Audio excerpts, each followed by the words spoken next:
This is Morning Motivation for Educators on the Bee Podcast Network. Learn about all the shows at beepodcastnetwork.com.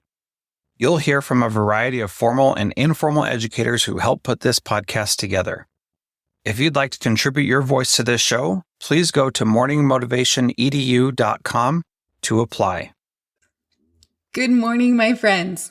I am Candace Nass, a physical therapist, a wellness coach, a lifelong Christian, a mother of 6. And I created my business, the Mind, Body, Spirit Trifecta, where I liberate, enlighten, and empower others to elevate their mind, body, and spirit and own their divine greatness. It's Thankful Thursday today, already. It is crazy how fast time flies. What things are coming to mind that fill your heart with gratitude? What are you grateful for today and during this past week? I hope the fact that it is Thursday is beginning to trigger you to reflect on what you are thankful for. I challenge you to write it down, journal about it. Gratitude is truly a magnet for miracles. So the question is, how can we constantly live from a place of gratitude? I found this quote that I printed off years ago and gave out as a handout for a lesson that I taught. It is from Thomas S. Monson. To express gratitude is gracious and honorable. To enact gratitude is generous and noble. But to live with gratitude, ever in our hearts, is to touch heaven. I love it. Gratitude truly is a magnet for miracles, and I hope every Thursday you take a second to remember it's Thankful Thursday and lean into gratitude. Today, I am grateful for something that was kind of perplexing to me at first, but it truly has been a powerful mind shift. I am grateful for growth through doing nothing, as in doing nothing productive according to our to-do lists or our tasks that are accomplished. In my life, I've always thought growth happened in the doing. I considered myself an achiever. I am a go-getter, a get-her-done kind of a girl. I have always had a gift of figuring out how to get done an insane amount of things. Life is like a Tetris game to me. I love orchestrating schedules, fitting in all the practices, games, calls, duties, jobs, and assignments.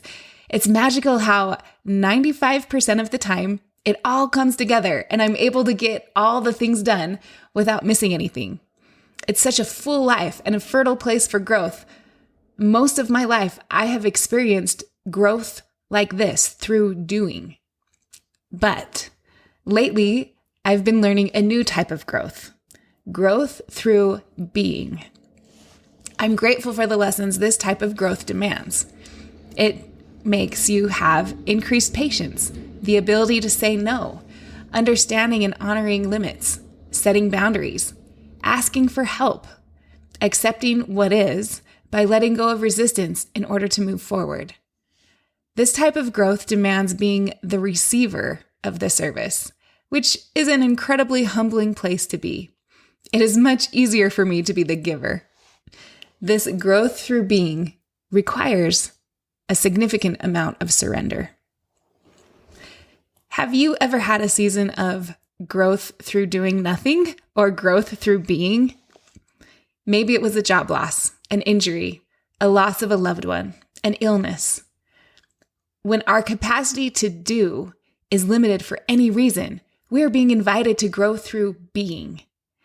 I am grateful for the introspection and spiritual stretching incumbent with growth through being. There is a quote I love that says, "We don't learn from our experiences, we learn from our reflection on our experiences." Being allows time and space for that reflection, the analyzation and the realization of lessons and insights. Being is critical, and it's just as important as doing. I am thankful to wholeheartedly, with a bright, firm clarity, know that our worth is set, and it is infinite, and there is nothing that we can do about it. By checking off all the boxes, we aren't earning more value. By accomplishing huge tasks, we aren't adding to our worth. Worth is God's business. Growth is our business. Worth is set and growth is optional. On this Thursday, I'm so thankful to know that growth happens not only in the doing, but also in the being. If you are in a season where you aren't able to do as much as you desire, I challenge you to opt into growing through being.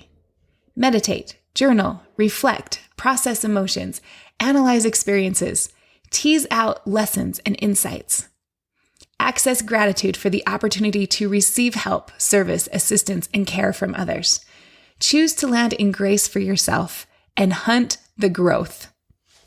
Doing and being must occur in a yin-yang type of a fashion.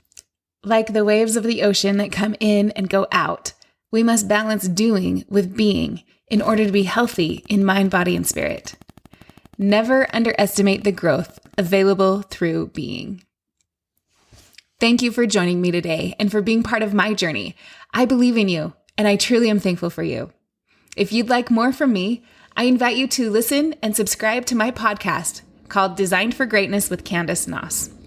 Grab my free video about taking your self-talk from crappy to happy. I'd love for you to join my Thankful Thursday email.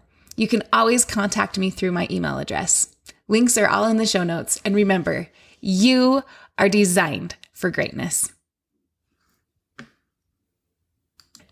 Thanks for listening. And whatever role you have in education, we have a podcast for you at bpodcastnetwork.com. Who among your friends and colleagues needs to hear this message today? Please share it with them right now.